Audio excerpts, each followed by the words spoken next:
देखो, बहुत खुशी का विषय है ये, और एक वकील के लिए इससे ज़्यादा खुशी का कोई मौका नहीं।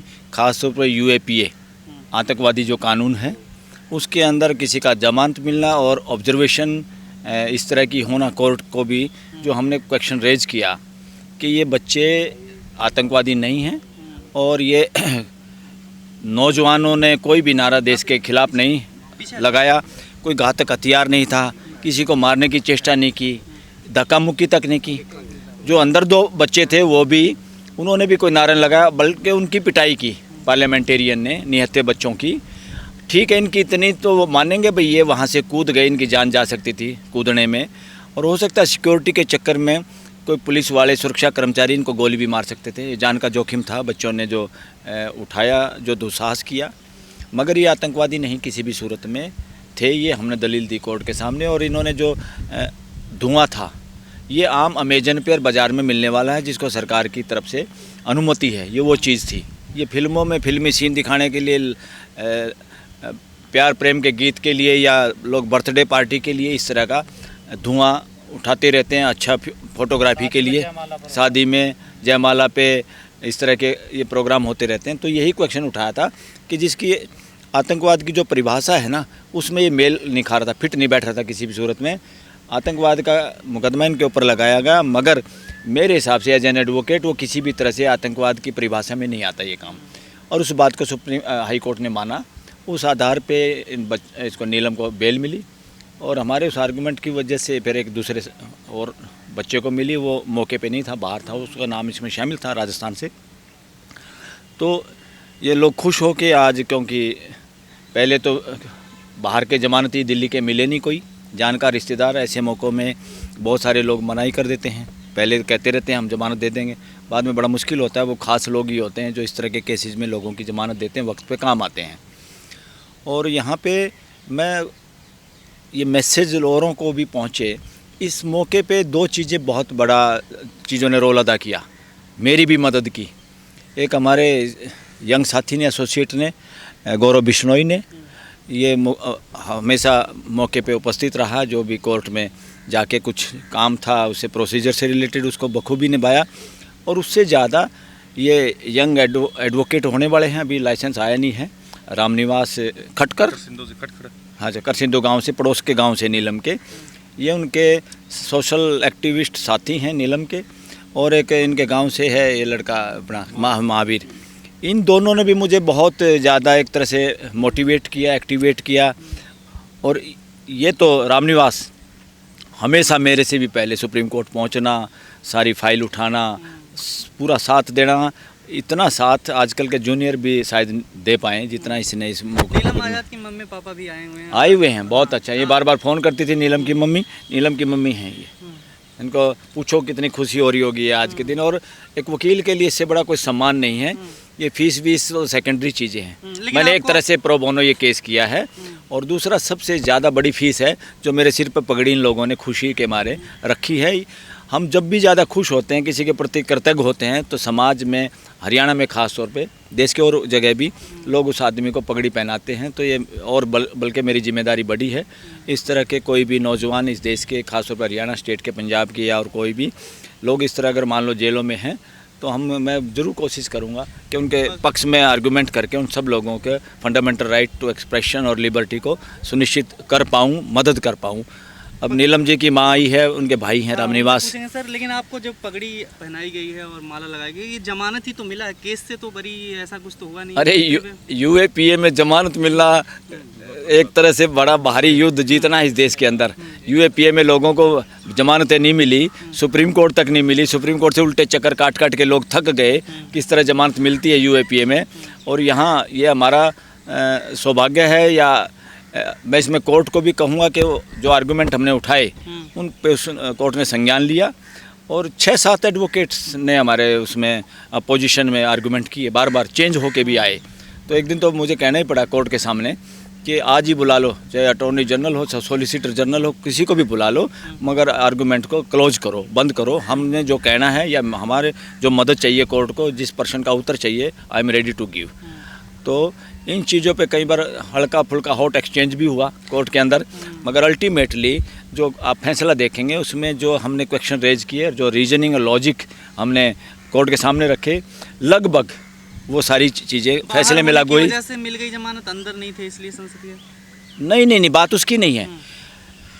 ऐसे मामलों में जो बाहर हो या अंदर हो, कितने लोग जेल में बंद है यूएपीए में, जो मौके पे भी नहीं थे, जो बाहर थे, बाद में जोड़े गए, उनको जमानत नहीं मिल रही देश के अंदर। नीलम आजाद को तो जमानत मिल गई यूएपीए के तहत, लेकिन तमाम ऐसे भी बहुत बच्चे हैं जो अभी जेलों में पड़े हैं। यस, आपने कहा सुप्रीम कोर्ट से भी उनकी यस, इसलिए मैं ये कहता हूँ, ये मैं एक बात बार दोहराता हूँ, देश में आज भी मैं दोहरा रहा हूँ, इस देश का कोई भी सिटीजन ना आतंकवादी है, ना नक्सलवादी है, ना देशद्रोही है। हमारा टैकल करने का तरीका गलत है। जैसे माँ बाप भी अगर बच्चों को सही टैकल करे, तो हमारा कोई बच्चा है क्या घर में आतंकवादी है क्या? किसी कारण से कोई बिहेवियर में डेविएशन आ जाता है तो it is a duty of family members, elders and government also, कि हमारे युवा सही लाइन पे कैसे चले। जेलों में रख के नाम सुधार गृह जरूर है, मगर जेलों में लोग हार्डकोर क्रिमिनल बन के बाहर आ रहे हैं, ये अच्छी बात नहीं है। This is not good. तो इसलिए ये जो जमानत मिलना है, ये मेल का पत्थर साबित होगा। अभी भी जस्टिस गवई ने कहा है, खुद उन्होंने एग्जाम्पल देना पड़ा कि मैंने सुप्रीम कोर्ट में bail is right, bail is rule, jail is exception, कि मेरे को ये 3 केसों में, जिसमें उन्होंने मनीष सिसोदिया के केस का भी नाम लिया, 3 केसों के परबर पत्रकार का भी नाम लिया, 3 केसों का उन्होंने अभी अपने भाषण में कहा है कि मैंने इन केसों में दोबारा रिहेबिलिटेट करना पड़ा, क्योंकि कृष्णा अय्यर, जस्टिस कृष्णा अय्यर, जो इस देश के सबसे प्रतिष्ठित जज हैं, जिनको कोर्ट किया जाता है बाहर की अदालतों में भी, उससे बेहतर मानवीय अधिकारों का जज अभी तक इस देश में नहीं हुआ है। तो उनकी लाइन पे जस्टिस ओक चले हैं इन दिनों में, जिन्होंने लोगों के लिबर्टी के लिए बचाने की कोशिश की, और फिर जस्टिस गवई, जस्टिस मसीह, जस्टिस क्या नाम, एक और भुइयाँ, कुछ लोग हैं। मगर देखो, सुप्रीम कोर्ट और हाई कोर्ट के असली मकसद है देश के लोगों के फंडामेंटल राइटों की सुरक्षा करना। ये ड्यूटी है, मर्जी नहीं है। तो उस पर अब ये काम हुआ है। और हाई कोर्ट से जमानत मिलना मुझे एक बार बिल्कुल नाउमीदी थी, और मैं तैयार था, मैंने पिटीशन भी फाइल कर लिया था कि सुप्रीम कोर्ट में फाइल करेंगे। तो फिर ये इमीडिएट ये खबर आ गई, अच्छी खबर, और अच्छी खबर है ये देश में, और भी जो यूएपीए में बंद हैं देश में लोग, उनके लिए भी फ़ायदेमंद होगा ये फैसला, और ये रीजनिंग, ये लॉजिक कोर्ट का, और हमें बड़ी खुशी है। लोग बंद हैं, उनके परिवार वालों से, जो उनके एडवोकेट्स हैं, उनसे क्या कहना चाहोगे? आपने ऐसा क्या नया किया जो आपको यस, इसलिए जमानत के मामलों में ख़ास तौर पे फंडामेंटल राइट के लिए, और मैंने हाई कोर्ट को ये कहा कि मैं ट्रायल कोर्ट के सामने नहीं हूँ, मैं हाई कोर्ट के सामने हूँ, और हाई कोर्ट की ड्यूटी है लोगों के फंडामेंटल राइट बचाने की, और मैं किसी भी सूरत में आतंकवादी नहीं हूँ मेरा क्लाइंट। क्योंकि आप देखिए, इस आतंकवादी इस तरह का धुआं नहीं छोड़ेंगे। एक आदमी का भी वो मेडिकल पेश नहीं कर पाए, किसी को नुकसान हुआ हमारे किसी काम से। तो ये सारी की सारी बातें, और अगर इसी तरह छुटाने से देश के लोगों को, बच्चों को, खासतौर पर युवा बच्चों को आतंकवाद में शामिल करने, जो नारे भारत माता की जय बोल रहे हैं, और जो धक्काशाही नहीं चलेगी, तानाशाही नहीं चलेगी, लोकतंत्र में हमारी आवाज़ सुनो, इस तरह के नारे कौन देता है? आतंकवादी तो नहीं देते इस तरह के नारे। तो बोल्ड तरीके से मैंने सिर्फ इसमें, मेरे को ये लगा कि मेरे दिल ने ये गवाही दी कि मुझे बोल्ड तरीके से अपने आर्गूमेंट रखने चाहिए, डिफेंसिव हो के नहीं कि मैं याचना करूं कि मुझे बेल दे दो, मुझे बेल दे दो। ये तरीका ठीक नहीं। मैं ऐसे सब लोगों से, सब वकीलों से ये रिक्वेस्ट करूंगा, bail is the right of the people, right of the citizen. इसलिए डिफेंसिव हो के जमानत की याचिका या भिक्षा मत मांगिए, कोर्टों के सामने सॉलिड दलील रखिए, सब लोग बाहर आ जाएंगे, और सबको जो कई साल से बंद हैं उन लोगों की भी जमानत मिलनी चाहिए, और जमानत के वो हकदार हैं। क्या इसकी शुरुआत हो गई है अब इससे? बैकग्राउंड मतलब यस, पहली बार यूएपीए में मुझे लगता है कि डायरेक्ट अगर बिना सुप्रीम कोर्ट का चक्कर काटे अगर हाई कोर्ट से, दिल्ली हाई कोर्ट से जमानत मिली है, शायद ये पहला केस है, देश का पहला केस है। ऐतिहासिक फैसला है आपको? ऐतिहासिक फैसला है। आप क्या कह रही हैं कि आगे थोड़ा आगे कैसा लग रहा है आपको? जमानत मिल गई बेटी को? बहुत खुश हूँ मैं, बहुत बढ़िया लगा। मतलब बेटी का ऐसा कोई इंटेंशन नहीं था, मतलब कुछ वहाँ पे जिस तरीके से लगाया गया आरोप, वो ना गलत थे? ऐसा कोई वो था। चलिए, आप क्या कह रहे हैं? हाँ, बहुत बढ़िया लगा जी। आप लोगों ने मिठाई खिलाई है? हाँ, मिठाई खिलाई, हमने जमानत दी है। गांव की लड़की थी, हमारी भतीजी लग गई।